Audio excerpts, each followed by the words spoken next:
আসসালামু আলাইকুম, সবাইকে স্বাগত জানাচ্ছি আমার দেশ মিড ডে নিউজে। আপনাদের সঙ্গে আছি আমি হুমায়রা নাওশিন। দর্শক, শুরুতে জানিয়ে দেব সংবাদ শিরোনাম। ছুটির প্রথম দিনে নারীর টানে বাড়ি ফিরছে ঘরমুখো মানুষ, পরিবহনগুলোতে বাড়ছে ভিড়, বাড়তি ভাড়া নেওয়ার অভিযোগ। আজ বিক্রি হচ্ছে ট্রেনের ২৭ মার্চের ফিরতি টিকিট। ঈদের দিন বন্ধ থাকবে মেট্রো রেল। ঢাকায় নিরাপত্তা জোরদার, স্থানীয়দের সতর্ক থাকার আহ্বান ডিএমপি। প্রধানমন্ত্রীর ২৮ দিনের ২৮ পদক্ষেপ এক অভূতপূর্ব কর্মযজ্ঞ, বললেন মাহাদি আমিন। দলীয় প্রশাসক নিয়োগ দিয়ে সরকার গণতান্ত্রিক রীতি ভঙ্গ করেছে, জরুরি প্রেস ব্রিফিং এ অভিযোগ জামায়াতের। বাগদাদের মার্কিন দূতাবাসে বড় ধরনের ড্রোন ও রকেট হামলা। কাবুলে পাকিস্তানের ভয়াবহ বিমান হামলায় নিহত ৪ শতাধিক, আহত প্রায় ২৫০। দর্শক, শুনছিলেন সংবাদ শিরোনাম, এবার বিস্তারিত। পবিত্র ঈদ উল ফিতরকে কেন্দ্র করে টানা ৭ দিনের ছুটি শুরু হয়েছে আজ। ছুটির প্রথম দিনে ঢাকার কমলাপুর স্টেশন, গাবতলী বাস ও সদরঘাটের লঞ্চ টার্মিনালে ঘরমুখো মানুষের ভিড় বাড়ছে। মঙ্গলবার সকাল থেকে পরিবার পরিজন নিয়ে ঢাকা ছেড়ে গ্রামের পথে ছুটছেন মানুষ, তবে বাড়তি ভাড়া নেওয়ার অভিযোগ করছেন কেউ কেউ। ঢাকার কমলাপুর রেল স্টেশনে ঘরমুখী মানুষের ভিড় বাড়ছে। মঙ্গলবার সকাল থেকে উত্তরবঙ্গগামী প্রতিটি ট্রেনে যাত্রীর অতিরিক্ত চাপ দেখা গেছে। ট্রেনে তিল ধারণের ঠাঁই নেই, ছাদেও চেপে বসেছেন অসংখ্য যাত্রী। জানা গেছে, উত্তরবঙ্গের ট্রেন নীল সাগর এক্সপ্রেস ছাড়া প্রতিটি ট্রেনই কমলাপুর স্টেশন থেকে নির্দিষ্ট সময়ে ছেড়ে গেছে। শিডিউল বিপর্যয় না থাকায় রেলপথের যাত্রীরা উচ্ছ্বাস প্রকাশ করেন। এদিকে রাজধানীর গাবতলী ও কল্যাণপুর বাস টার্মিনালেও ঘরমুখো মানুষের ভিড় বাড়ছে। প্রিয়জনের সঙ্গে আনন্দ ভাগাভাগি করতে ঢাকা ছাড়ছে হাজারো মানুষ। তবে এই যাত্রায় একদিকে যেমন আছে স্বস্তি, অন্যদিকে বাড়তি ভাড়ার অভিযোগ ও যানজটের শঙ্কাও আছে। ঈদের আনন্দ উপভোগ করতে নদী পথেও বাড়ি ফিরছেন হাজারো মানুষ। ছুটির প্রথম দিনেই যাত্রীদের উপচে পড়া ভিড়। ভোর থেকেই পরিবার পরিজন নিয়ে ঘাটে আসতে শুরু করেন তারা। টিকিট সংগ্রহ থেকে শুরু করে লঞ্চে ওঠা, সবখানেই ছিল ব্যস্ততা আর উৎসবের আমেজ। দক্ষিণাঞ্চলের বিভিন্ন জেলায় যাত্রীদের চাহিদা মেটাতে একের পর এক লঞ্চ ছেড়ে গেছে। বরিশাল, ভোলা, পটুয়াখালী, বরগুনা সহ উপকূলীয় জেলাগুলোর উদ্দেশ্যে নির্ধারিত সময়সূচি মেনে চলাচল করছে লঞ্চগুলো। স্বস্তির বিষয়, অন্যান্য সময়ের মতো অতিরিক্ত ভাড়া আদায়ের তেমন কোনো অভিযোগ পাওয়া যায়নি। নির্ধারিত ভাড়াতেই যাত্রা করতে পেরে খুশি যাত্রীরা। এদিকে ঈদ উল ফিতরের উৎসব শেষে ঘরমুখো মানুষের কর্মস্থলে ফেরা নির্বিঘ্ন করতে ফিরতি যাত্রার জন্য ট্রেনের অগ্রিম টিকিট বিক্রি শুরু হয়েছে গত শুক্রবার। আজ বিক্রি করা হচ্ছে আগামী ২৭ মার্চের ট্রেনের টিকিট। প্রতি বছরের মতো এবারও আন্তনগর ট্রেনের ৭ দিনের ফিরতি অগ্রিম টিকিট বিক্রি করা হচ্ছে। যাত্রীদের সুবিধার্থে শতভাগ টিকিট অনলাইনে বিক্রি করা হচ্ছে।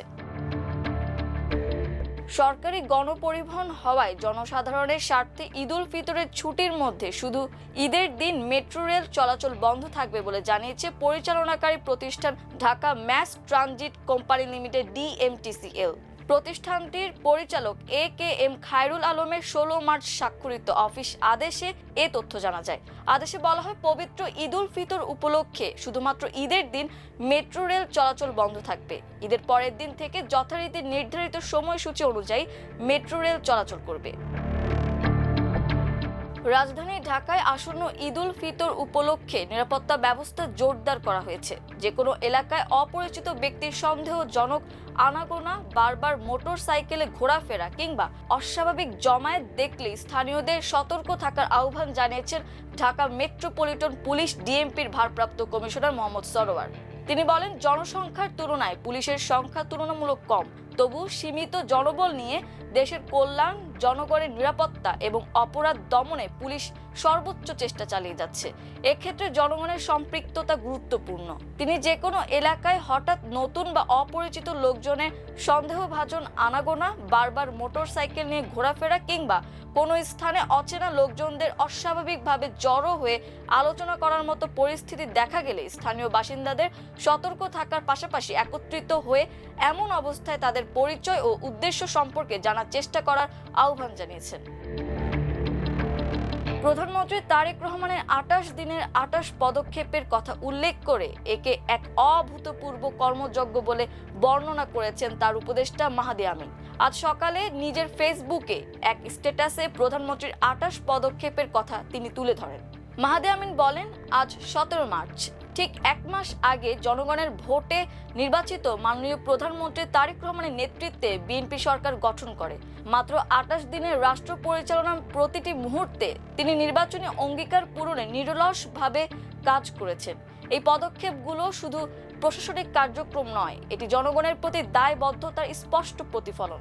প্রতিমন্ত্রী পদমর্যাদার উপদেষ্টাদের মধ্যে মাহাদি আমিন শিক্ষা মন্ত্রণালয়, প্রাথমিক ও গণশিক্ষা মন্ত্রণালয়, প্রবাসী কল্যাণ ও বৈদেশিক কর্মসংস্থান মন্ত্রণালয় এবং শ্রম ও কর্মসংস্থান মন্ত্রণালয়ের দায়িত্বে রয়েছেন। স্ট্যাটাসে মাহাদি আমিন সরকারের 28 দিনে নেওয়া পদক্ষেপগুলো তুলে ধরে বলেন, এসব পদক্ষেপ সামাজিক সুরক্ষা, অর্থনীতি, প্রশাসন, শিক্ষা, স্বাস্থ্য, নিরাপত্তা ও রাষ্ট্রীয় মূল্যবোধের প্রতিটি অঙ্গনকে আলোকিত করেছে।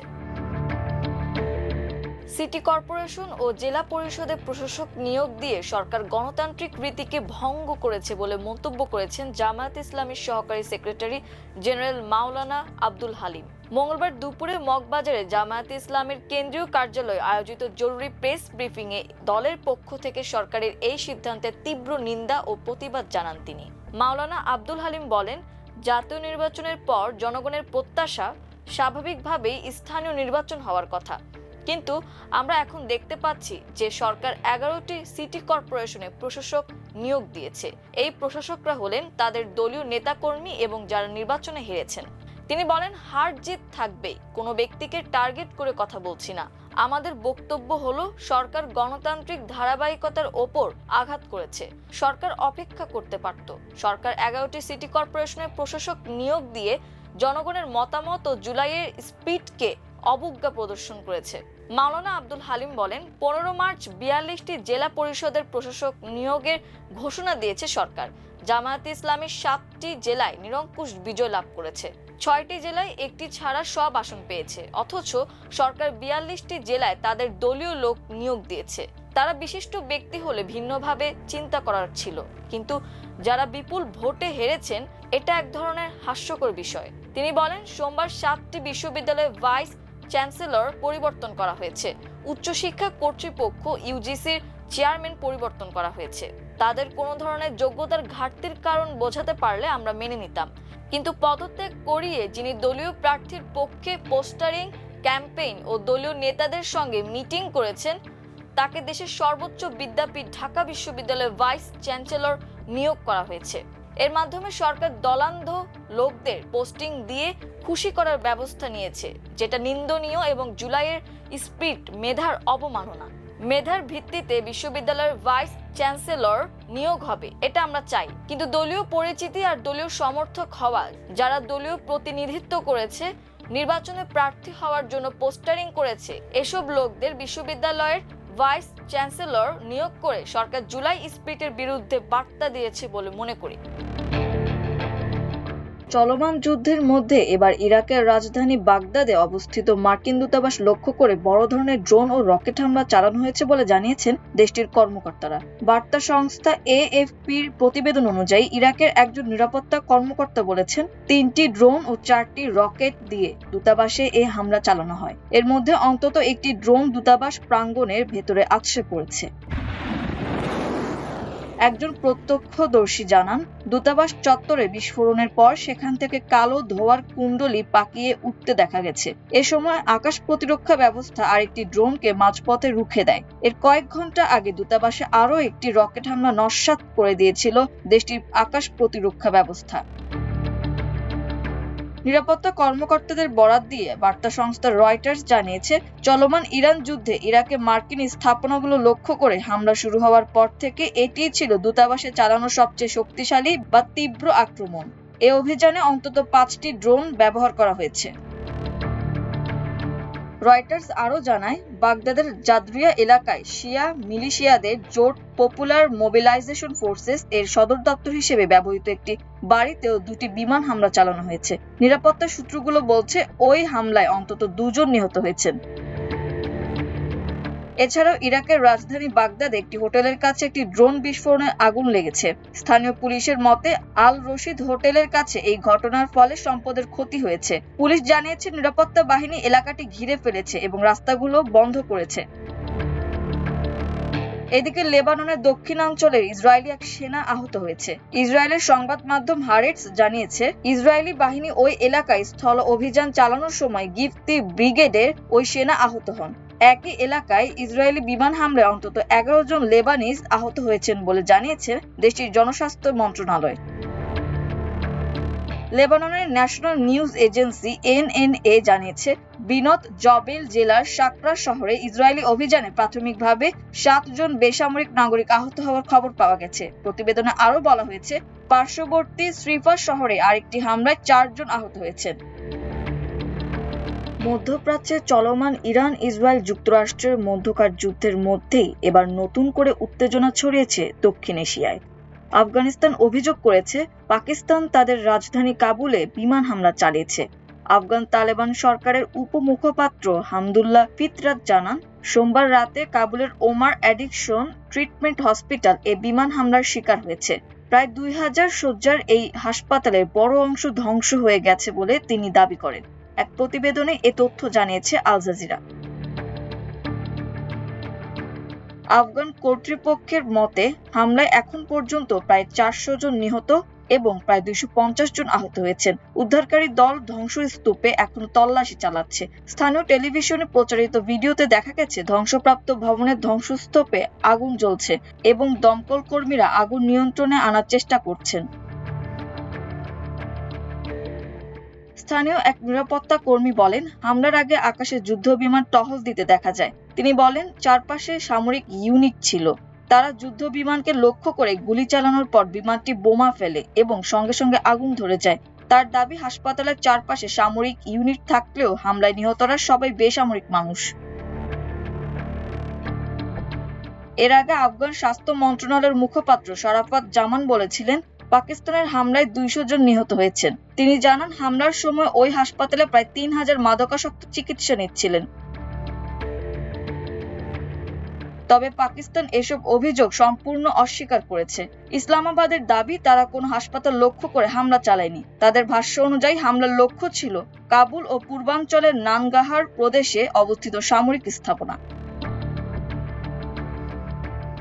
এর আগে গত রোববার রাতে সীমান্ত লাগোয়া আফগান ভূখণ্ডে হামলা চালানোর ওই দাবি করে পাকিস্তানের সামরিক বাহিনী জানায়, তারা আফগানিস্তানের সামরিক স্থাপনা এবং সন্ত্রাসীদের আস্তানাকে নিশানা বানিয়ে নতুন করে বিমান হামলা চালিয়েছে।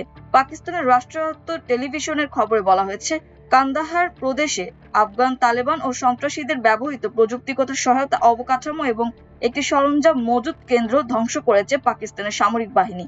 এছাড়া পৃথক হামলায় কান্দাহারের একটি সুড়ঙ্গ ধ্বংস করা হয়েছে।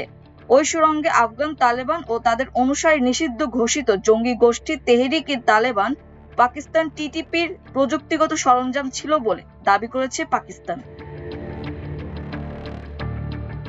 গত কয়েক সপ্তাহ ধরে পাকিস্তান ও আফগানিস্তানের হামলা পাল্টা হামলায় উভয় পক্ষের অন্তত 99 জনের প্রাণহানি ঘটেছে। তাদের মধ্যে পাকিস্তানের 13 সৈন্য ও একজন বেসামরিক নাগরিক এবং আফগানিস্তানের 13 সৈন্য ও 72 জন বেসামরিক নাগরিক রয়েছেন। জাতিসংঘের তথ্য বলছে, গত 26 ফেব্রুয়ারি থেকে 5 মার্চের মধ্যে আফগানিস্তানে 185 জন বেসামরিক হতাহত এবং প্রায় 1,15,000 মানুষ ঘরবাড়ি ছেড়ে পালিয়ে যেতে বাধ্য হয়েছেন। বিশ্লেষকদের মতে, ইতোমধ্যে ইরান ইসরায়েল যুক্তরাষ্ট্র যুদ্ধ নিয়ে বিশ্বজুড়ে উত্তেজনা বাড়ছে। এর মধ্যেই আফগানিস্তানে পাকিস্তানের হামলার অভিযোগ সামনে আসায় আঞ্চলিক নিরাপত্তা পরিস্থিতি আরো জটিল হয়ে উঠতে পারে। দর্শক, এই ছিল আমার দেশ মিড ডে নিউজে। এতক্ষণ আমাদের সঙ্গে থাকার জন্য অসংখ্য ধন্যবাদ। আল্লাহ হাফেজ।